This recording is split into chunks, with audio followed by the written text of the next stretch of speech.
ఒక జయలలిత కష్టపడి ముఖ్యమంత్రి, మాయావతి ముఖ్యమంత్రి అయింది, మమతా బెనర్జీ ముఖ్యమంత్రి అయింది, జైలుకి వెళ్ళినా సరే కనుమల్లి మళ్ళీ ఎంపీ అయింది. ఇంతమంది ఉన్నాక మీరు ఎందుకు కవిత విషయంలో చాలా అండర్ ఎక్స్పెక్టేషన్ మాట్లాడుతున్నారు?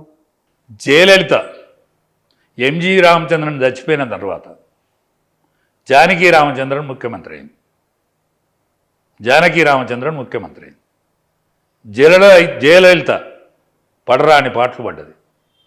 జయలలిత డిఎంకే ప్రభుత్వంలో ద్రౌపది వస్త్రాభరణం ఎట్లయితే జరిగిందో జయలలిత కూడా వెంట్రుకలు విప్పినంత పని అయింది. ఆడ అన్ని పరాభవాలు ఓర్చుకొని జైలు కూడా పోయింది అక్రమాస్తుల కేసులో.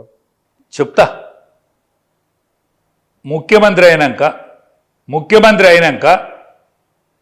ముఖ్యమంత్రి చేసి ఎంజి రామచంద్రన్ పార్టీని నిలబెట్టగలిగింది.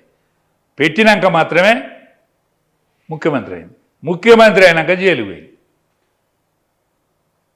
మీరన్న మాయావతి కరిసిరామ్ వెన్నుదన్ను ఉన్నది. పెళ్లి చేసుకోలే, ఆమె బ్రహ్మచారిగా ఉన్నది. ఆనాడు రాజకీయ పరిస్థితులల్లా బీజేపీ సపోర్ట్ చేస్తే మాయావతి ముఖ్యమంత్రి అయింది.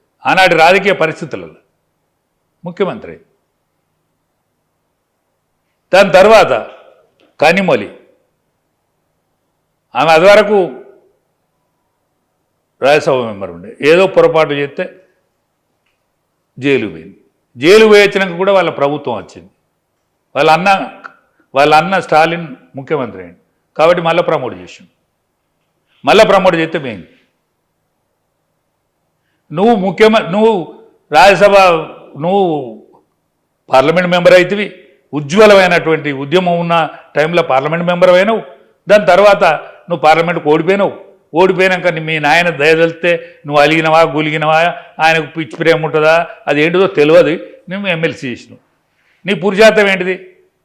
నువ్వు సారా లిక్కర్ కేసులో నువ్వు జైలుకి పోయిన కింద జయలలితను పోల్చుకోవచ్చునా?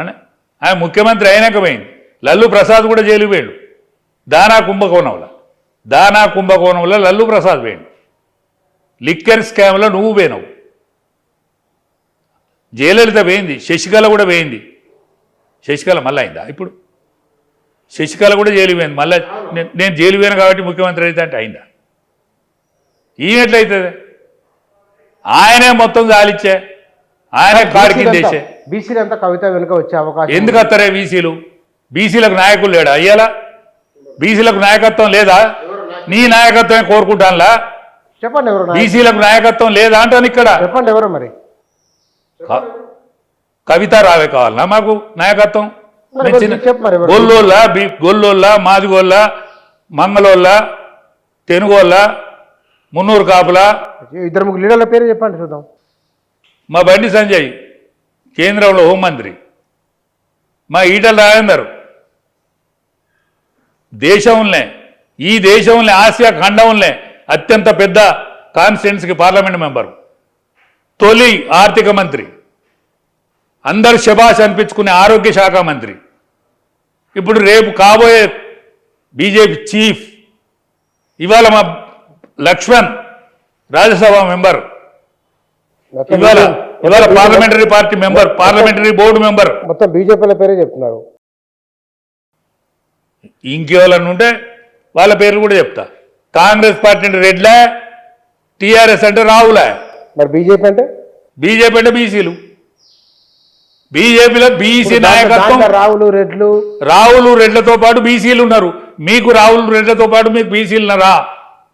బీసీలను ముందడ పెడతారా చెప్పండి. మా పార్టీ అధికారంలోకి వస్తే కేసీఆర్తో చెప్పుకోను అన్నాడు. దళితునే ముఖ్యమంత్రి అన్నాడు కదా. ఇవాళ బీసీ ముఖ్యమంత్రి అంటే నమ్ముతారా నిన్ను? ఇప్పుడు కేసీఆర్ మీ తండ్రి వాక్కే శుద్ధి లేదా?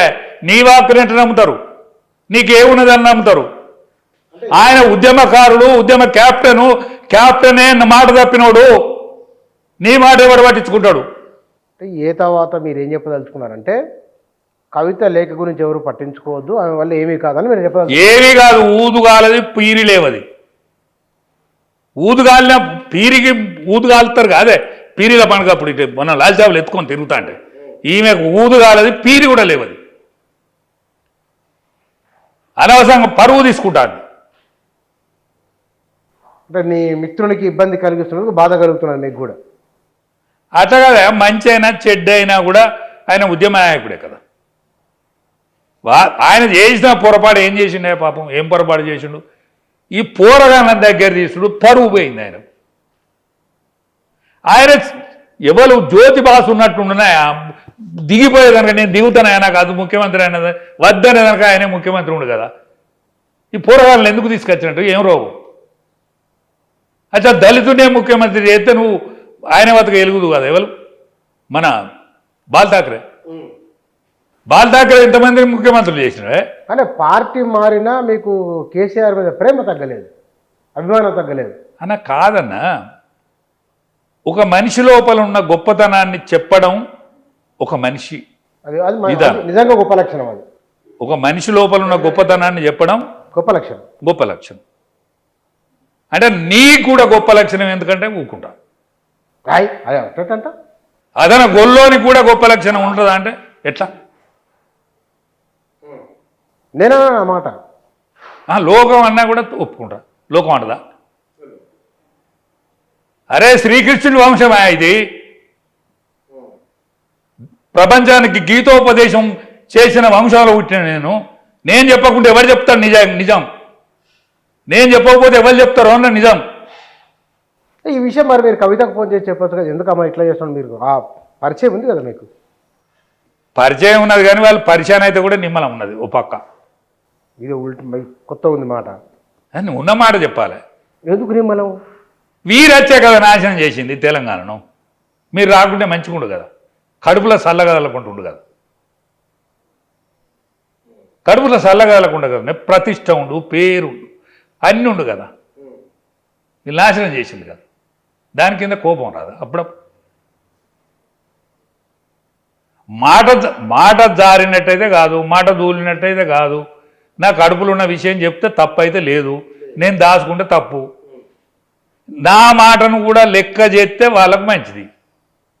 వీని మాట కూడా లెక్క చేసుకుంటావా, మా పార్టీ నుంచి పోయిన మాట కూడా లెక్క చేసుకుంటావా అంటే చేసుకోకండి. చివరికి మీరు కవితకు సూచన సలహా ఇస్తే ఏమిస్తారు? ఆయన ఇప్పటికైనా సైలెంట్ వహించాలి, మౌనం వహించాలి. ఆమె రాజకీయాలు అయిపోయినాయి, పిల్లలను పెంచుకోవాలి, పిల్లలను పెంపు చేసుకోవాలి, మంచిగా భర్తతోని ఆరోగ్యంగా కలిసి ఉండాలి. ఎందుకంటే నువ్వు ఇంకా ఈ పిల్లల పెళ్ళిళ్ళు కాకుండా చేయకు, కవిత కొడుకులను చేయకు, వాళ్ళను కేసీఆర్ మనవలుగా తీర్చిదిద్దు.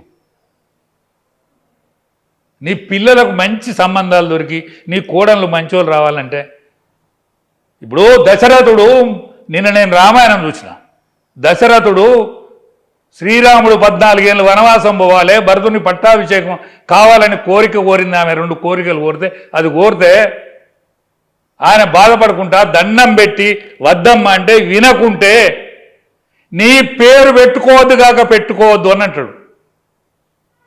కైకేయి అనే పేరు పెట్టుకోరు కాక పెట్టుకోరు స్త్రీలోకం అన్నారు. కవిత పేరు పెట్టుకోకుండా చెయ్యకు. కవిత అనే పేరు పెట్టుకోవద్దు ప్రపంచంలో అనేది పేరు చెయ్యకు. తెలంగాణలో కవిత పేరు పెట్టరు ఈ కాంచెల్లి చూడు. అట్లా చెయ్యకు, అట్లా మెదలకు సపే ఊకో ఇప్పటికైనా.